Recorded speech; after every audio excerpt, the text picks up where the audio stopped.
Hello, everyone, and welcome back to Insight to Invest, the channel where I give you insight into a company and you decide where to invest to grow your money. Today, we're talking about Amazon and a number so massive it's hard to even wrap your head around it. We're talking $200 billion. Not a country's GDP or a major war, it's what Amazon plans to spend this year alone. In February of 2026, Amazon dropped a bombshell announcement. They're earmarking a staggering $200 billion in capital expenditures for the year. To put that in perspective, that's roughly a 50% increase from their already colossal spending of $131 billion just last year. So where is all this money going?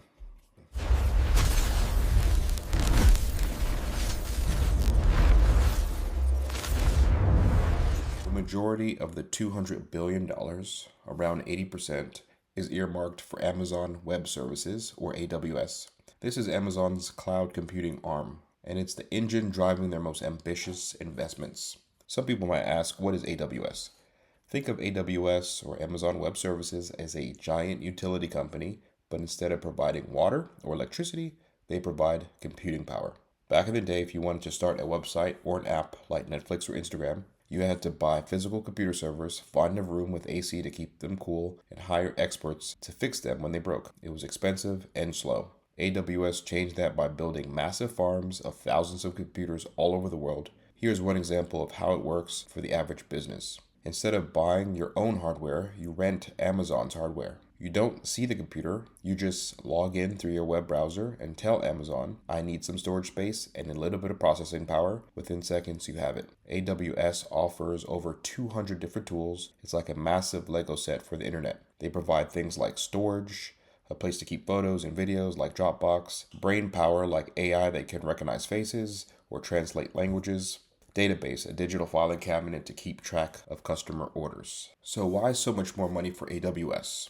As you may have guessed, artificial intelligence. There is an AI arms race going on if you haven't seen any of my other videos. They're building data centers as fast as humanly possible to meet what they call unprecedented demand for AI workloads alongside their core cloud services. Let me give you some specifics. Industrial trackers show approximately $176 billion in active or planned data center projects across the US alone. We're talking massive campuses in Virginia, a brand new multi-billion-dollar campus in Mississippi, another massive $10 billion project in Indiana, codenamed Project Rainer. And it's not just commercial AI.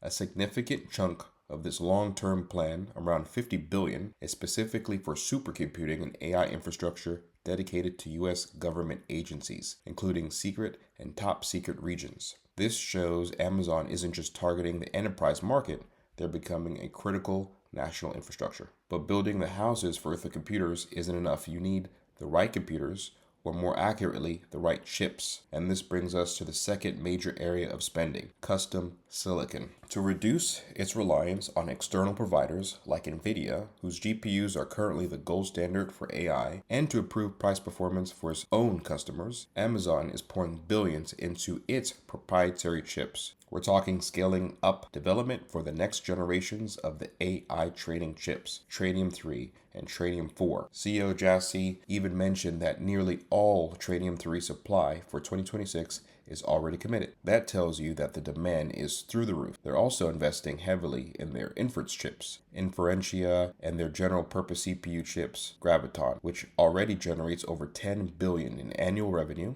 This isn't just about saving money, it's about controlling their destiny in the AI world. While AI infrastructure is dominating the headlines, the third major area of investment is Project Kuiper. This is Amazon's low Earth orbit satellite constellation, their direct challenge to SpaceX Starlink. With 180 satellites already in orbit, the company plans more than 20 launches in 2026 alone. A significant portion of this $200 billion budget is funding the massive ground infrastructure and satellite manufacturing needed for a full commercial launch later this year. They are serious about bringing broadband internet to underserved areas globally and creating a new revenue stream from space. Here, Amazon has a slight advantage. Amazon can use AWS to power Kuiper. SpaceX doesn't have its own public cloud business. It instead has signed a major deal with Google Cloud and Microsoft Azure. SpaceX actually builds the Starlink ground stations directly on Google's data center properties. All this advantage may be short-lived, though, because SpaceX plans to launch orbital data centers later this year. And finally, let's not forget the core of Amazon's retail business,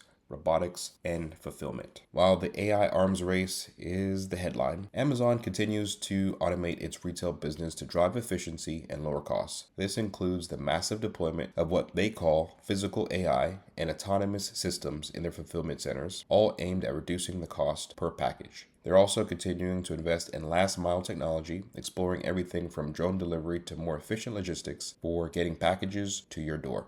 It's about making the core business faster, cheaper, and more scalable. So, this is a crazy amount of money being spent, and it has some pretty significant financial implications. This level of aggressive spending is so high that analysts are now expecting Amazon's free cash flow to potentially dip into the negative for 2026. And last quarter, they had free cash flow of $17.45 billion. So think about it. A company of Amazon's size potentially burning cash on a free cash flow basis. The stock recently hit a 52-week low as investors weighed what some are calling the brutal arithmetic of spending $200 billion while the company generates roughly $140 billion in operating cash flow. It's a massive bet, and investors are understandably scrutinizing every move. Many analysts are still maintaining a buy rating with some increased caution. The consensus fair value has seen some adjustments. For example, a typical discounted cash flow model, or DCF, might project revenue growth in the 13 to 15% range for the next few years, operating margins around 8 to 10%, and a terminal growth rate between 4 to 5%. The key assumptions here are that AWS's dominance in AI continues, that Project Kuiper achieves significant scalability, and crucially, that Amazon's free cash flow turns positive again by late 2027 or 2028. Based on these, many still see a significant upside from current levels, but the risk profile has definitely increased. It's a classic growth versus value dilemma playing out in real time. So there you have it, Amazon's $200 billion bet. It's a staggering commitment that underscores the company's absolute conviction in the future of AI, cloud computing, space internet, and automated logistics. This isn't just about incremental growth. It's about cementing their position at the forefront of the next technological revolution. It's a high-stakes game, and only time will tell if this monumental investment pays off for shareholders. What do you think about Amazon's massive spending spree? Is it a brilliant strategic move, or are they overextending themselves? Let me know your thoughts in the comments below. If you found this breakdown helpful, please hit that like button, subscribe for more content, and don't forget to ring that notification bell so you don't miss out on the next deep dive. Thanks for watching. I'll see you in the next video. Bye.